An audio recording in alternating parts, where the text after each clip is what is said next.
ልቤ እንግዲህ ቅመሰው ለምን አመንክ የማይታመን ሰው ስትከተላት በልጣብህ ከኔ ይህ ይመጣል መቻልክ ያኔ በድንጋጤ ባኖ ሲነሳ ትውስ ያለው ነገር ቢኖር ሌሊት ያየው ህልም ነበር።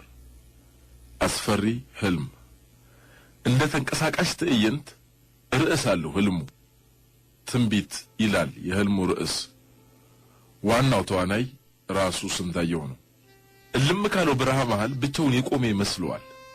አንድ መልአክ መስተዋት ከሚመስለው ሰማይ ክንፎቹን እያርገበገበ ብቅ ይልና ቁልቁል ወደ ስንታየው እየቀረበ ይመጣል። የዚህን ጊዜ ስንታየው ደንግጦ አሻው ላይ ይንበረከክና ፊቱን በሁለት እጆቹ ይሸፍነዋል። ድንገት በኃይል ከመደንገጡ የተነሳ ያጎፈረው ጸጉሩና ያሳደገው ጢሙ በድንገት በረዶ መስሎ ይነጣል። ሰውነቱ በፍርሃት ከመራዱ የተነሳ የተንበረከከበት አሸዋማ መሬት በላቡ ይወረዛል። መልአኩ ወደሱ እየቀረበ ሲሄድ የስንታየውን ፍርሃት ያንኑ ያህል እየተባባሰ ሄደ። መሬቷ ከእግሩ ስር ራደች። ስንታየው የሚወድቅ መስለውና አሸዋውን በሁለት እጁ ጭምድድ አድርጎ ያዘ። ድንገት አንድ ድምጽ በኃይል ሲሰማ ስንታየው ጆሮዎቹን በጣቶቹ ደፈናቸው። በጥፋትህ ቀሪውን ሕይወትህን እስስት መስለህ በረሃ ውስጥ ስትንከራተት እንድትኖር በፈጣሪ ተፈርዶብሃል ይላል ድምጹ። እንዳለውም እስስት ሆነ። አሁን ያንን ምስል ሲመለከት አንዳች አይነት የብሶት፣ የብቸኝነት፣ የተስፋ መቁረጥ ስሜት እስስታዊ ስሜትን ረበሸውና ስቅስቅ ብሎ ማልቀሱን ቀጠለ። ከዚያም ቀና ብሎ የሚካኤልን ምስል እየተመለከተ እንዲህ ሲል ጠየቀው። ምን ባጠፋው እንዲህ አይነት ፍርድ ይፈረድብኛል?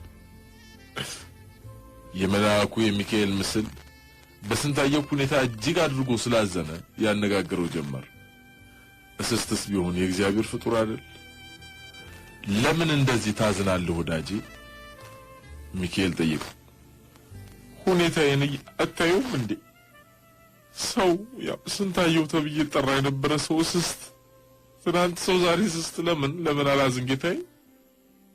ምን ታደርገዋለህ? ሁሉም ነገር የፈጣሪ ትእዛዝ ነው። ምን አጠፋውና እንዲህ እንደሆነ ተፈረደብኝ? ሰው የነበርክ ጊዜ ስራ ምን እንደነበር ታውቃለህ? ጸሐፊ ነበርኩ ጌታዬ። እንደ ደራሲም እንደ ጋዜጠኛም ያደርገኝ ነበር። ለመሆኑ ስንት ዘመን አገለግልክ? ቆይቻለሁ ጌታዬ። ቢያንስ እንደ 3 መንግስት አይቻለሁ። ምናልባት ፈጣሪ ኃጢአትህን ቢያስተሰርይልህና ተመልሰህ ሰው ብትሆን፣ እንደው ሰው ብትሆን ተመልሼ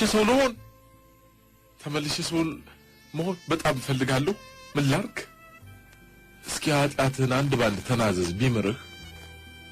እሺ ጌታዬ፣ ከየት ልጀምር? አው ከድሮ ልጀምር። የረባ ትምህርት እንኳን የለኝም። የተማረ ሰው መስሎ መታየት በሽታ የተጠናወተኝ ግን ገና ከድሮ ነው። ሳጭበረብር ነው የኖርኩት ማለት ነው። ይሄ ጥፋት ነው? በደንብ እንጂ። ሐሳዊ መሲህነት ኃጢአት ነው። ለማንኛውም ቀጥል። በተማሩ ሰዎች ስለምቀናና ከኔ የበለጠ ገንዘብና ስልጣን እንዳያገኙ ስለምፈልግ እነሱን ጠልፌ ለመጣል ሌት ተቀን የተንኮል ወጥመድ ስተበትም ነው የኖርኩት። እኔን የሚበልጡኝና በመጠላቸው ሰዎች ላይ እየሰለልኩ ለመንግስት መረጃ ሳቀርብ የኖርኩትም ለዚሁ ነበር። ይሄ ጥፋት ነው? በደንብ እንጂ። ትጠይቀኛለህ? ወንድምህን እንደራስህ ውደድ የሚለውን አምላካዊ ትእዛዝ ጥሰሃል።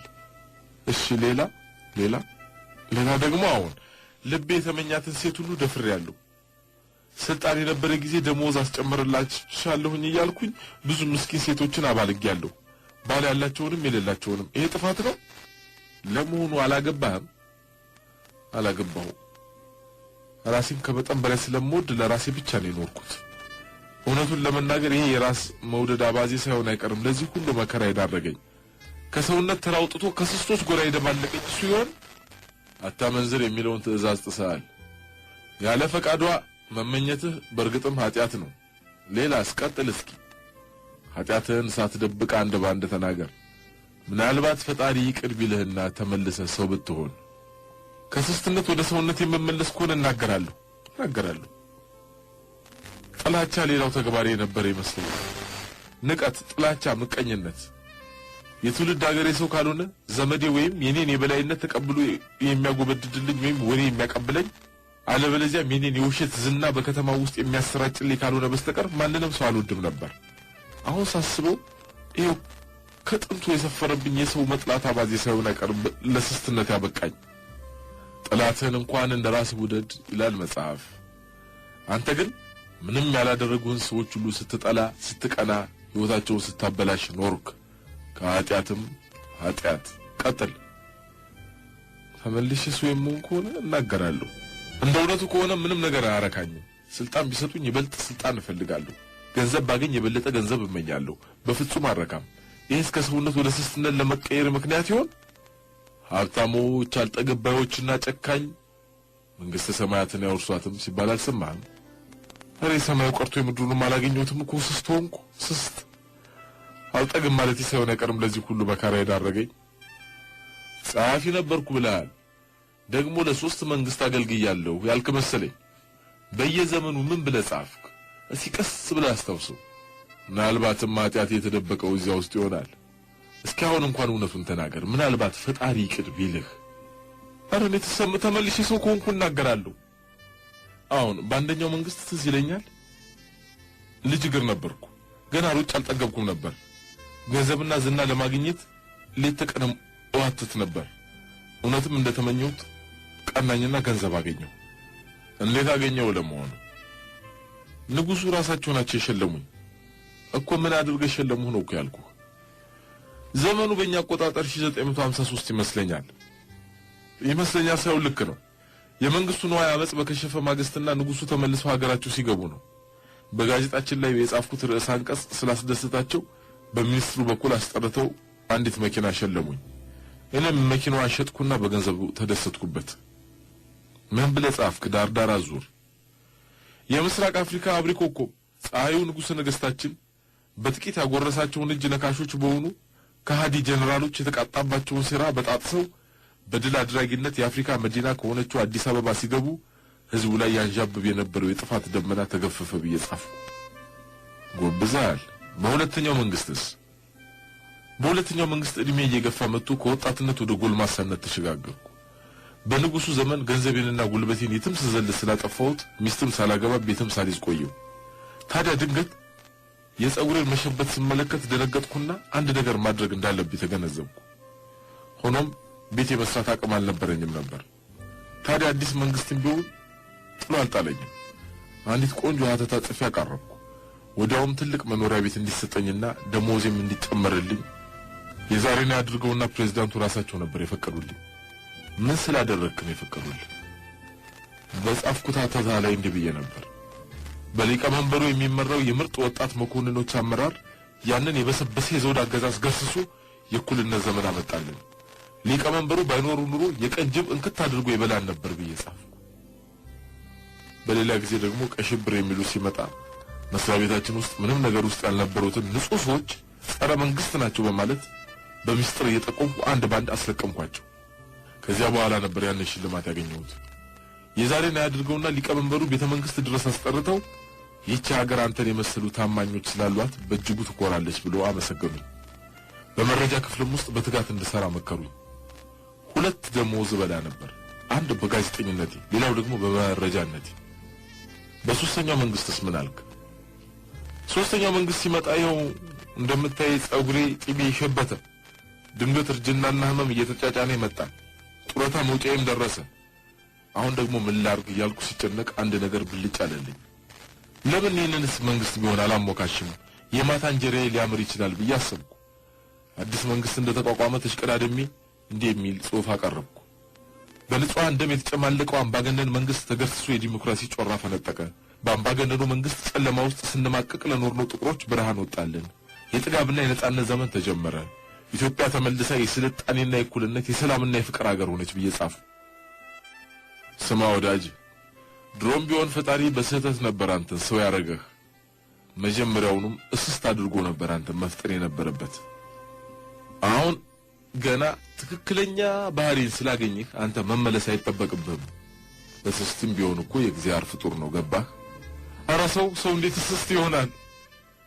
ይሄማ በፈጣሪ ሥራ መግባት ነው እና በስስትነት ቀጥል አየ ምን አይነት ጥፋት እንዳጠፋ የትኛው መንግስት ቢሆን እውነቱን የሚነግረው ሰው ይፈልጋል የትኛው መንግስት ቢሆን ሆነ ብሎ ህዝቤን ልበድል ብሎ አይበድልም ጦር ከፈታው ወሬ ፈታው አይደለም ይባለው ወሬ የናንተ ወሬ ነው ብዙ ነገር የሚያሳስት ስለዚህ ከመንግስት ጋር ማደርህ ክፋት የለውም መንግስት ግን የሚፈልገው የህዝቡን እውነተኛ ድምጽ መስማት ነው ስለዚህ በሶስቱም መንግስት ህዝብ ምን እንደሚል እውነቱን ለመንግስታቶቹ ብትነገር ኑሮ ወደ ሰው ተመለስ ነበር ያንተ ችግር ግን ህዝብንም አታለሃል መንግስትንም አታለሃል ስለዚህ በስስትነት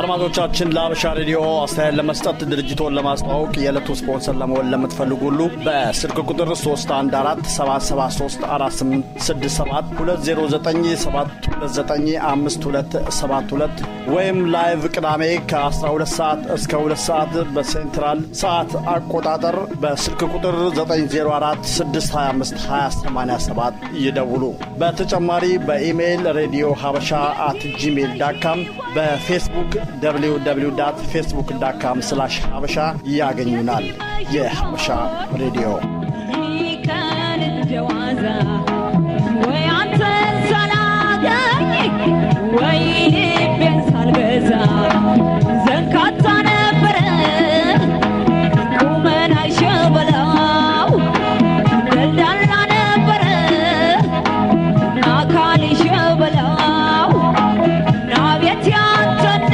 ደርግ ልብህም በለው ዘመዴ ዘመድ ዘመዴ ዘመድ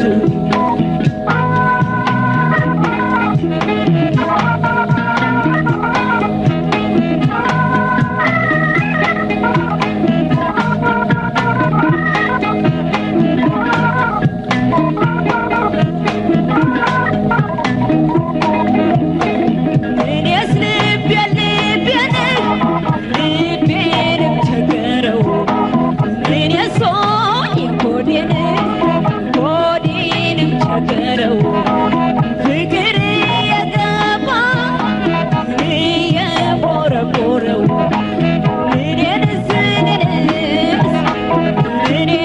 ይበለኝ እኔንስ ኧረ እኔን ይበለኝ በፊትም ቀድምም ናሁንም ልበለኝ ዘመዴ ዘመድ ዘመዴ ዘመድ ዘመዴ ዘመድ ዘመዴ ዘመዴ